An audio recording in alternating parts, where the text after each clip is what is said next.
While the average person has been put to sleep like a little sheep by the YouTubers out there, and of course the mainstream media, if anybody still looks at that, you can see the reality is anything but the sort. The times are wild right now, and I wanted to pay particular attention, number one, to the energy crisis that is structurally and fundamentally in place today, why that's not being resolved, and how that's actually going to impact the prices that you pay for everything. The second thing is the commodities to watch, and I'll show you what's happening with the food crisis that is impacting many lives today. And the third is get used to it. This is the message from groups like the World Economic Forum that want to tell you that you got to eat the bugs, that you've got to have no ability to do whatever you want, and you can't go wherever you want because you have to be tracked, and you have to have what they said literally is that you're going to have your carbon footprint tracked, and that means you cannot do what you want when you want because you've reached your limit.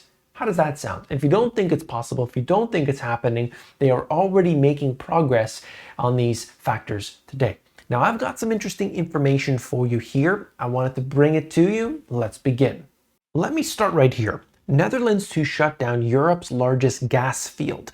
They say basically it isn't safe anymore. They don't want to operate it. The whole point here and the whole point of this channel is to talk about the economic aspects of what we see in the media.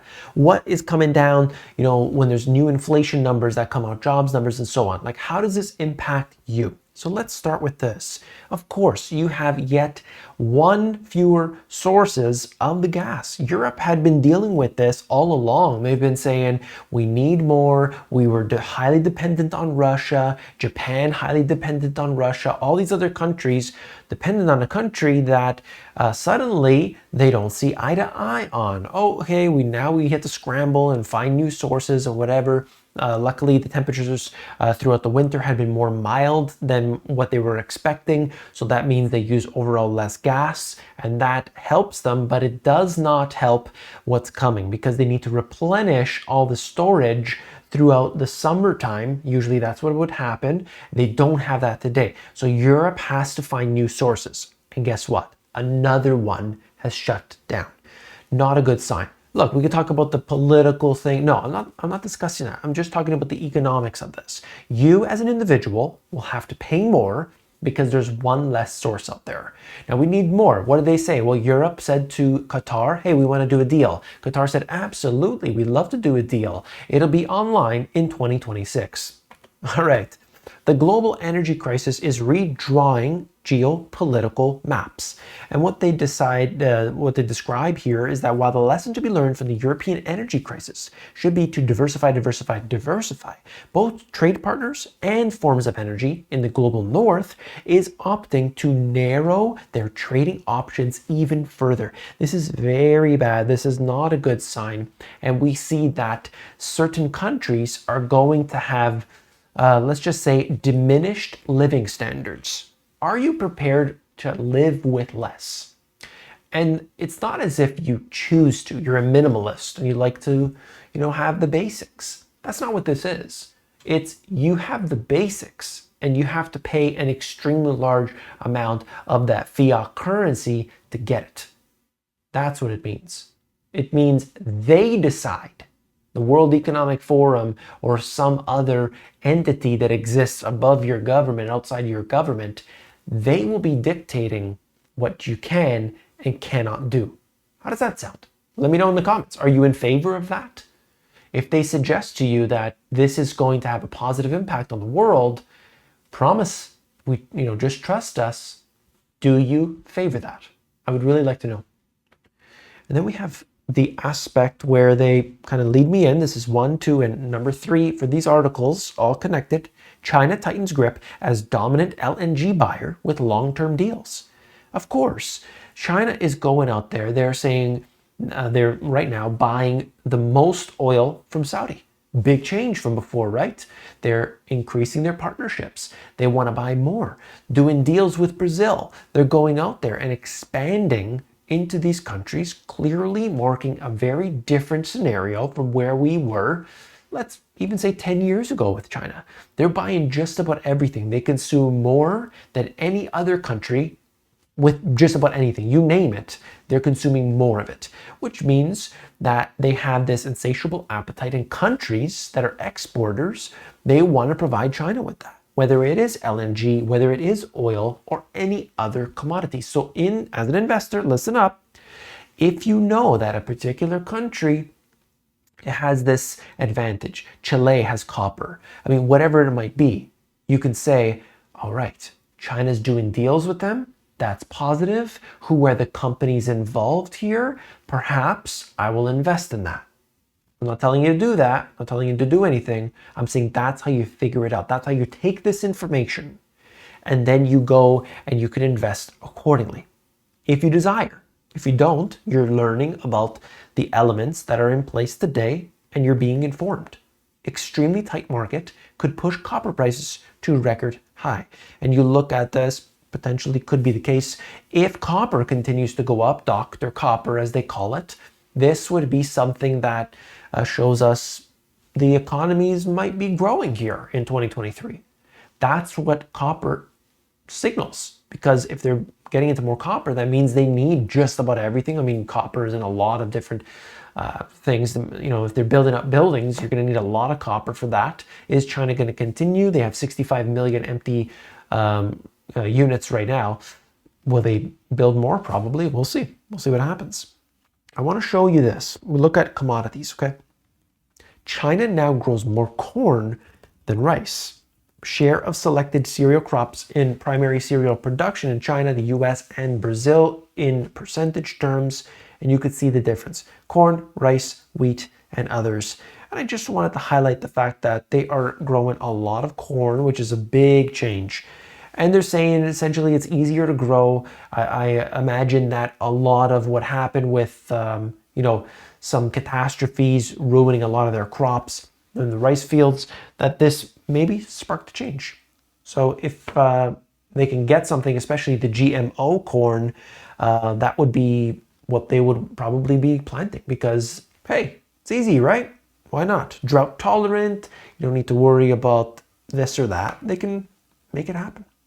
Mini refineries lead Nigeria's quest to process own crude oil. I thought this is interesting just to talk about for a moment, to highlight we may see other countries follow suit to try and refine their own. Look at Venezuela. They can't do this right now under these circumstances.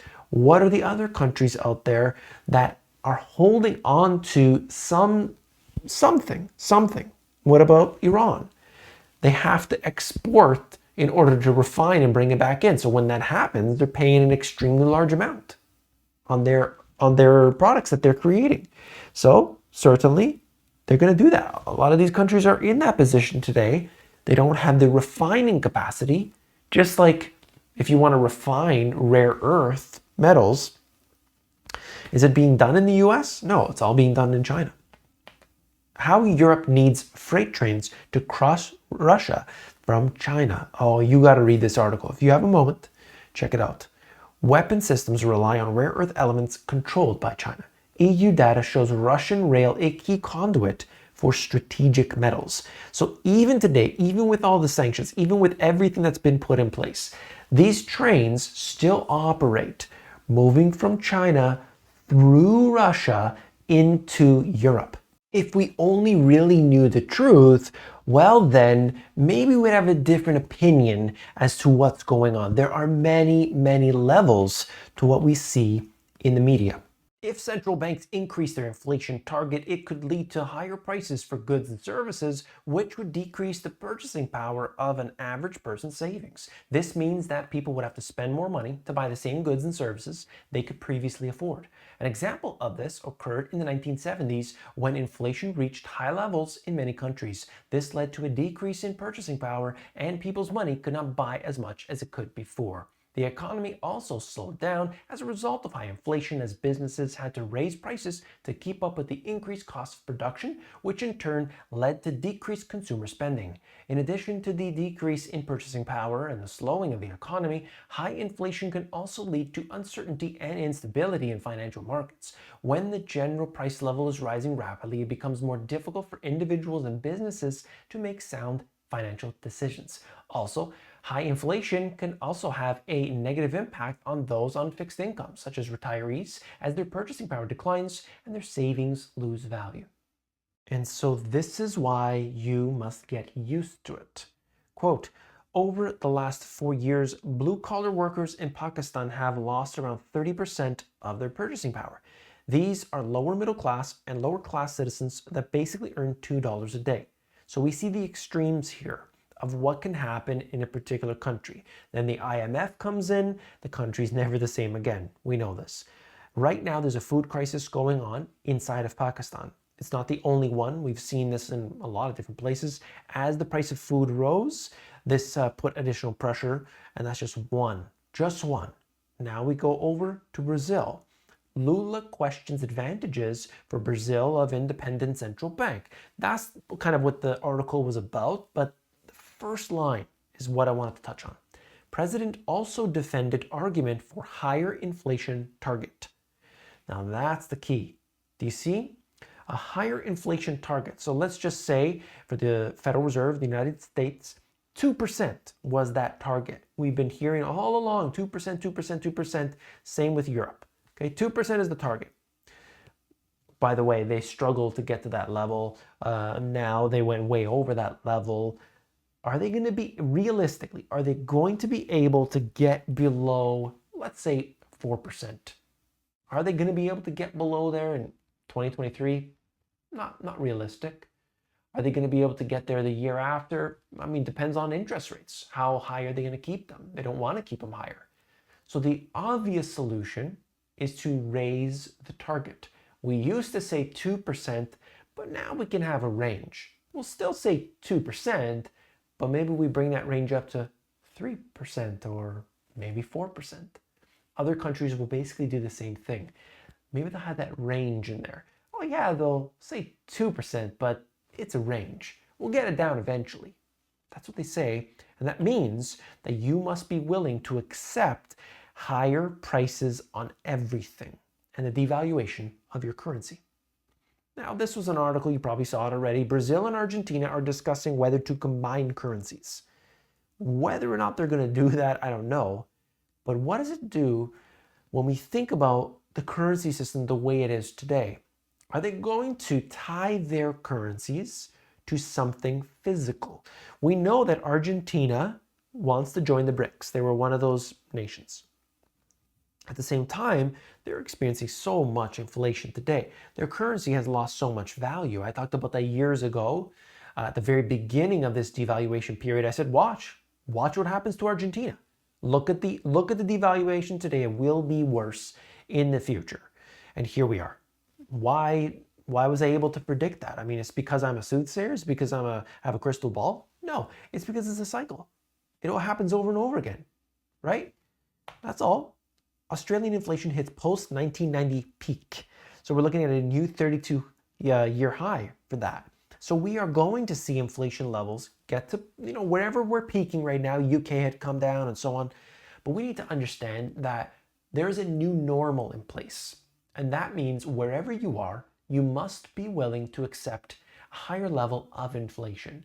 There is no way, absolutely no way, that they are going to have any sort of impact on their financial instruments and all of these things if they don't want to. If they want to create a crisis tomorrow, they flip a switch. If they want to dry up the liquidity, they do so. We haven't seen much of it. We've seen the Federal Reserve reduce their balance sheet by a mere $500 billion. It was at $9 trillion. And they brought that down right now just by 500 billion. And already the markets are talking about a pivot where they would stop what they're doing here in 2023 and then cut interest rates towards the end of the year. This is very dangerous.